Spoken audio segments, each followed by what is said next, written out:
El silencio en el jardín de Valentina no era de paz, sino de una guerra fría que se libraba entre los pétalos marchitos y las herramientas oxidadas de un hombre al que ella ya no podía mirar a los ojos. Las manos de Diego, curtidas por la tierra y el tiempo, sostenían el sobre amarillento que amenazaba con derrumbar el muro de rencor que ella había construido, ladrillo a ladrillo, durante años. ¿Desde qué rincón del mundo nos acompañas hoy en este viaje del alma? Si estas historias tocan una fibra en tu corazón, te invito a suscribirte y formar parte de nuestra comunidad. Tu presencia aquí le da sentido a cada palabra. La oficina de Valentina era un santuario de cristal y acero, un lugar donde el caos del mundo exterior se filtraba solo a través de correos electrónicos y llamadas de negocios. Sin embargo, esa mañana, el aire se sentía pesado, saturado por el olor a ozono que precede a una tormenta. Frente a ella, sobre el escritorio de caoba, descansaba una carpeta azul con el sello de la corte local. Era la demanda formal contra Diego, el hombre que se había encargado del jardín de su propiedad durante los últimos 15 años. Valentina se frotó las sienes, sintiendo el latido rítmico de una migraña que se negaba a ceder. No se trataba del dinero, ni siquiera de los rosales muertos, o del sistema de riego descuidado que había inundado el sótano de la casa de huéspedes. Se trataba de la negligencia, de la sensación de que el último vínculo con su pasado se estaba desmoronando por pura indiferencia.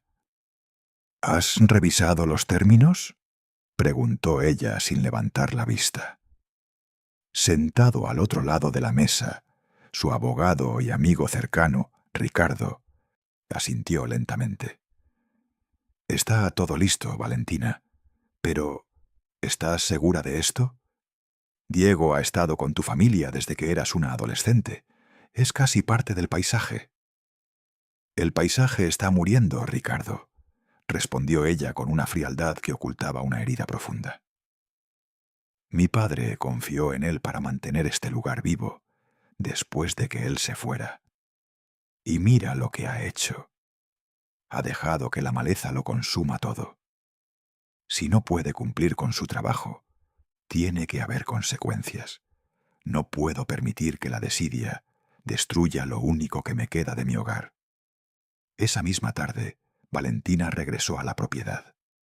La casa, una imponente estructura colonial a las afueras de la ciudad, se sentía más grande y vacía que nunca. Caminó hacia el jardín trasero, donde el sol de la tarde proyectaba sombras alargadas sobre las fuentes secas. Allí estaba él. A Diego estaba arrodillado junto a un macizo de hortensias secas. Vestía su habitual overol desgastado y un sombrero de paja que ocultaba su rostro. No se movió cuando escuchó los pasos de Valentina sobre la grava. «Recibiste la notificación, supongo», dijo ella, deteniéndose a unos metros de distancia. Diego dejó caer la pequeña pala de mano. Sus hombros se hundieron, como si cargara con el peso de toda la propiedad sobre su espalda. Se puso de pie lentamente, soltando un suspiro que sonó como el crujir de hojas secas. Cuando se giró, Valentina se sorprendió al ver lo mucho que había envejecido en los últimos meses. Sus ojos, antes brillantes de sabiduría rural, estaban nublados por una fatiga que no parecía física. «La recibí, señorita Valentina», dijo él. Su voz era un hilo áspero. «Lamento mucho lo del sótano. No fue mi intención que las cosas llegaran a este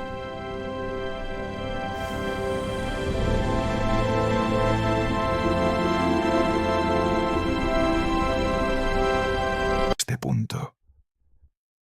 «¿Tu intención?»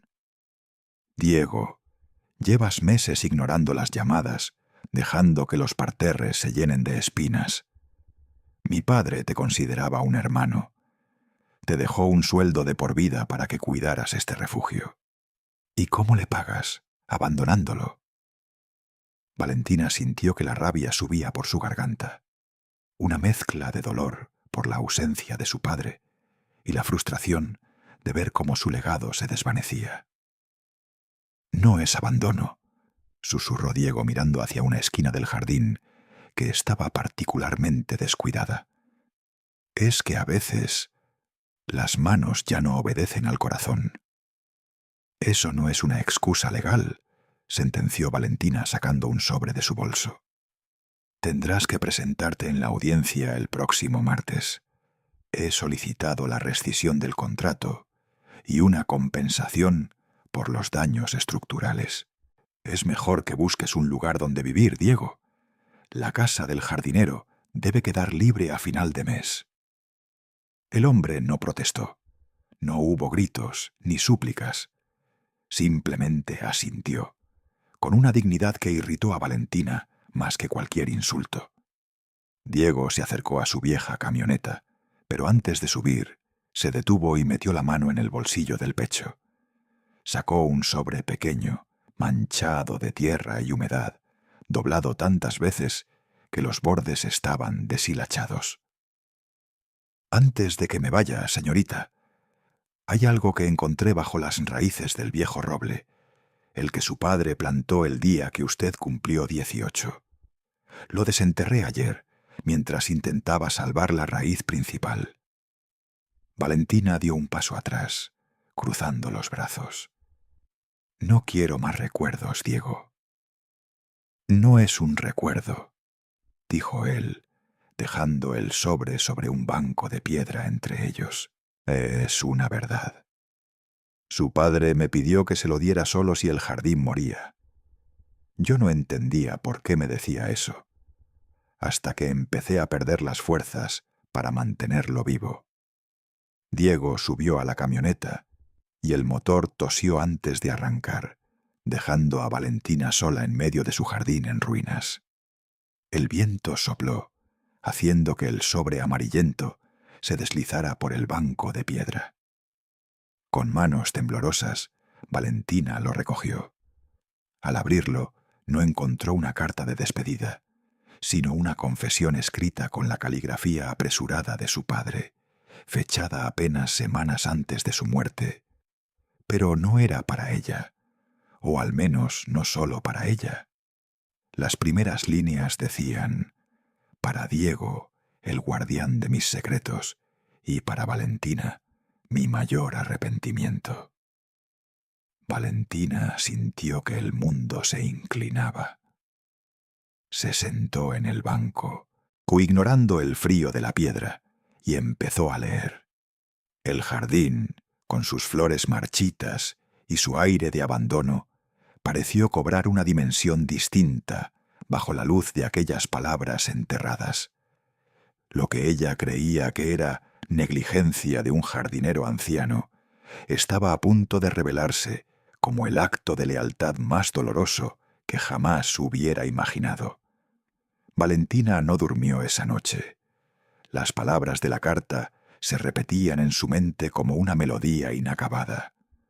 Su padre, un hombre que siempre se mostró firme y seguro, había dejado escrito un secreto que Diego había guardado con el celo de un centinela. La carta no hablaba de herencias ni de propiedades. Hablaba de una enfermedad que su padre había ocultado a Valentina para no empañar sus años de éxito en la ciudad, y de un pacto con Diego. El jardín no debía ser solo un conjunto de plantas, o sino un cronómetro físico de la verdad. A la mañana siguiente, el aire estaba cargado de una humedad densa. Valentina caminó hacia la pequeña cabaña del jardinero en el extremo de la propiedad. Por primera vez en años, no lo hacía con la intención de dar órdenes, sino con un nudo en la garganta que apenas la dejaba respirar. Al llegar, encontró a Diego sentado en el porche, afilando una cizalla con movimientos lentos y mecánicos. No levantó la vista, pero supo que ella estaba allí. Leí la carta, dijo Valentina, su voz apenas un susurro que el viento se llevó hacia los pinos. Diego dejó la herramienta a un lado. Sus manos temblaban ligeramente, un detalle que ella antes habría atribuido a la edad, pero que ahora veía como el signo de una carga emocional insoportable. Su padre no quería que usted lo viera marchitarse. «Oh, señorita», dijo Diego finalmente mirando hacia el horizonte. «Él decía que usted era como una orquídea, hermosa, pero que necesitaba un entorno perfecto para florecer. Me hizo jurar que, cuando él ya no estuviera, yo usaría el jardín para enseñarle a usted algo sobre la vida, que nada es eterno, y que incluso la belleza más grande necesita ser soltada para que algo nuevo crezca». Valentina se acercó y se sentó en el escalón de madera, cerca de sus pies. La distancia que los separaba, antes un abismo de jerarquías y resentimiento, empezó a acortarse.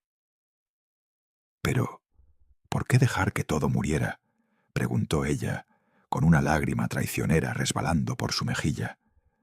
«Podrías habérmelo dicho. Me demandaste un esfuerzo que no entendía. He pasado meses odiando este lugar, porque sentía que tú ya no lo respetabas». Diego soltó una risa seca, sin rastro de burla. «El jardín no murió por descuido, Valentina.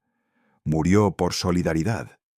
El mismo hongo que atacó los rosales es el que su padre estudió en sus últimos días. Él quería que usted viera el proceso. Diego, me dijo, cuando Valentina vea que las flores mueren y que yo no estoy para replantarlas, entenderá que el control es una ilusión». Hubo un silencio largo, solo interrumpido por el canto de un pájaro lejano. Valentina miró sus propias manos, suaves y cuidadas, tan distintas a las de Diego. Sintió una punzada de remordimiento al recordar la demanda judicial, los términos fríos, la amenaza de desalojo. «Él me pidió que lo acompañara en ese proceso», continuó Diego, su voz quebrándose ligeramente. «Que no forzara la naturaleza. Pero lo que él no previó fue que verlo morir a él, y luego ver morir su jardín, me rompería a mí también. Me quedé sin fuerzas, no porque no quisiera trabajar, sino porque cada flor que se secaba era un adiós que yo no estaba listo para dar».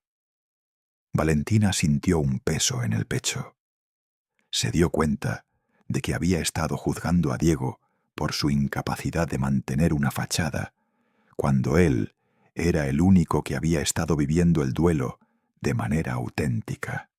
Ella se había refugiado en su oficina de cristal, en sus leyes y en su ira, mientras Diego se hundía en la tierra, compartiendo el destino de las plantas que tanto amaba su padre.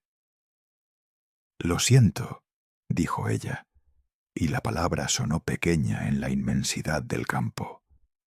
«Siento haberte tratado como a un empleado negligente, cuando eras el único que realmente estaba cuidando lo que quedaba de su alma».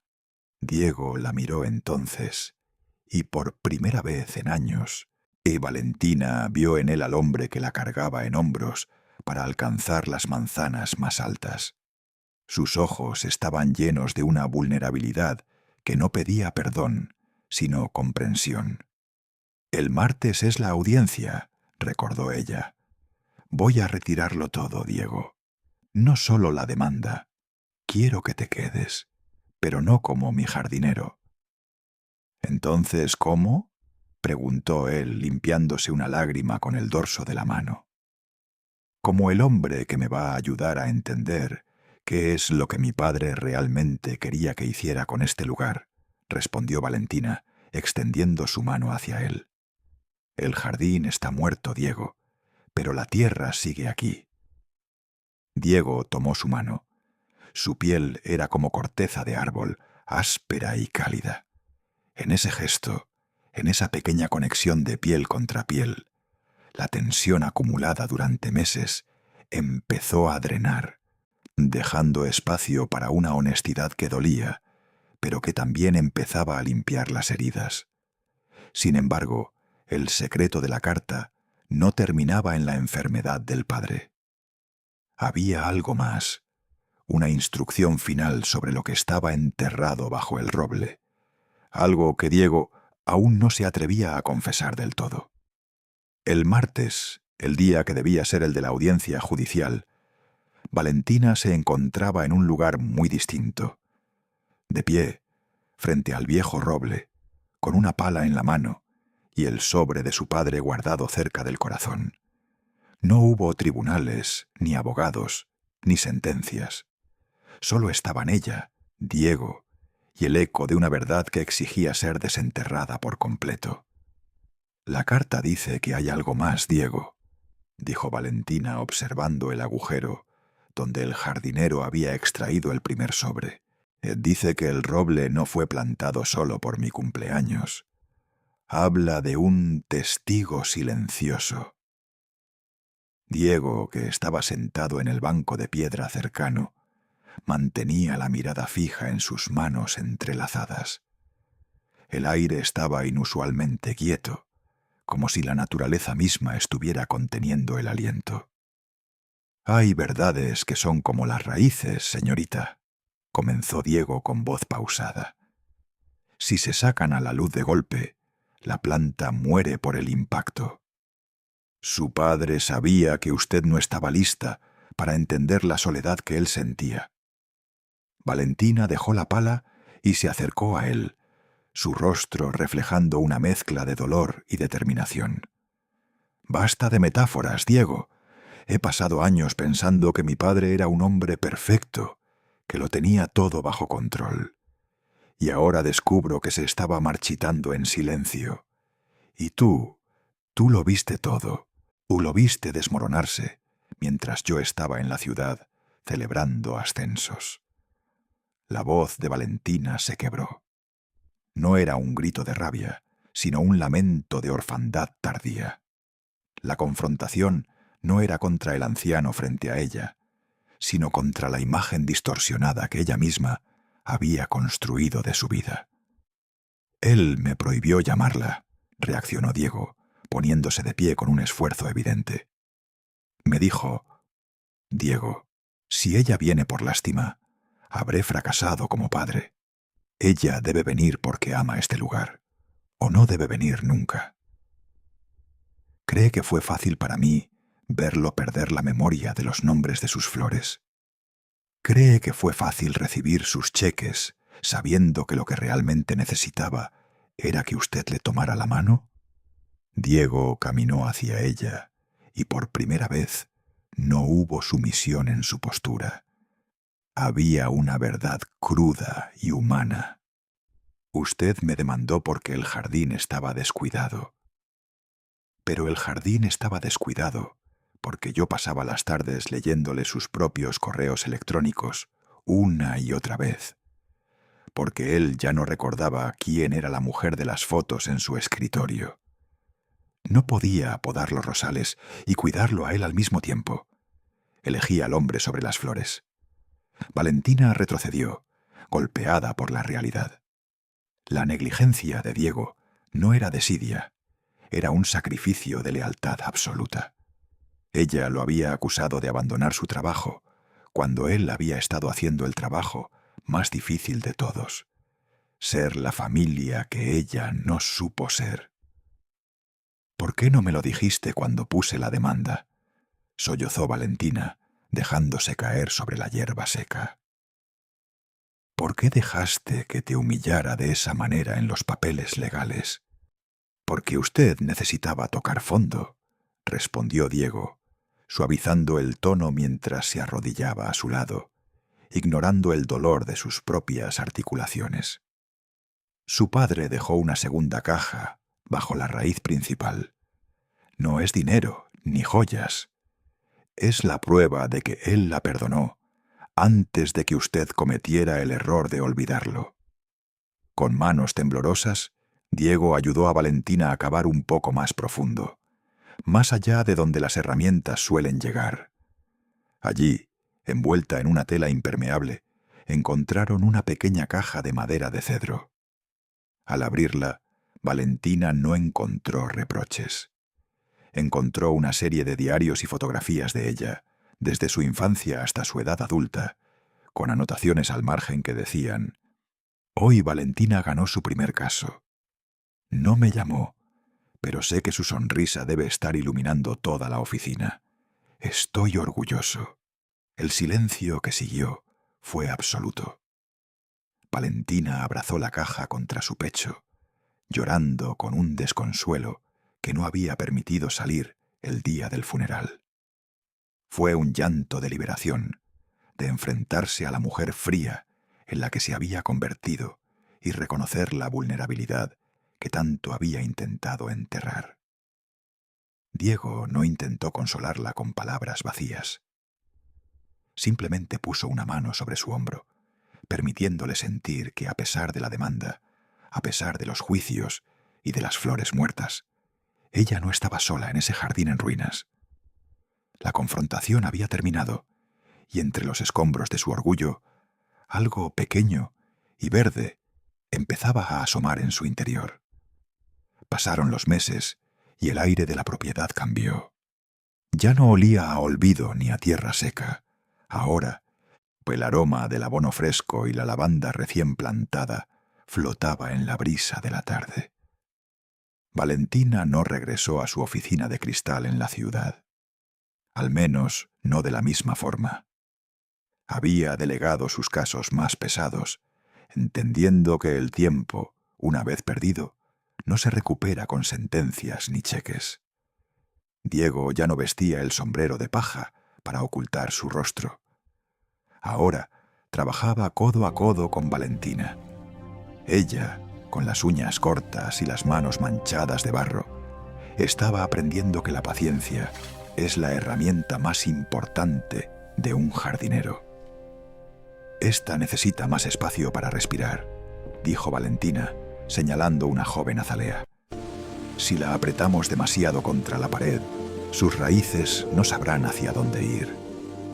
Diego sonrió, una expresión que ahora habitaba su rostro con más frecuencia. «Ha aprendido rápido, señorita. A veces, con las plantas son como las personas. Necesitan libertad para confiar en la tierra que las sostiene». Caminaron juntos hacia el viejo roble, que ahora lucía una placa de madera sencilla pero elegante. En ella, Valentina había grabado una frase de los diarios de su padre: «La vida no es lo que controlas, sino lo que dejas florecer». El jardín no era una réplica exacta del que su padre dejó. Era una versión nueva, más resistente, nacida de la verdad y no de la apariencia. Aquella tarde, Valentina sacó de su bolsillo un documento oficial. No era una demanda, sino un título de propiedad. Se lo extendió a Diego con una serenidad que le devolvía la luz a su mirada. «¿Qué es esto?», preguntó el anciano, ajustándose las gafas. «Es el testamento de este jardín, Diego», explicó ella suavemente. «He creado una fundación para la preservación de espacios verdes y la enseñanza de la horticultura. Tú eres el director vitalicio. Esta casa y esta tierra ya no son solo mías por herencia, son tuyas por derecho de alma. Nunca más tendrás que preocuparte por un contrato o por una casa donde vivir». Diego se quedó mudo. Sus ojos se llenaron de una humedad que no intentó ocultar.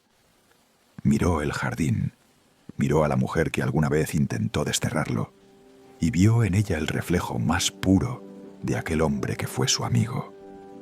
El ciclo de dolor se había cerrado, transformándose en un legado vivo. «Su padre estaría muy orgulloso», susurró Diego, su voz vibrando con una gratitud profunda. «No por el jardín, sino por la mujer que ha vuelto a casa». Valentina lo abrazó. Fue un abrazo largo que reparó los años de distancia y el hielo de las incomprensiones. En ese rincón del mundo, el tiempo pareció detenerse. La demanda que una vez amenazó con destruirlo todo se había convertido en el abono necesario para que una nueva forma de familia creciera entre las sombras y la luz.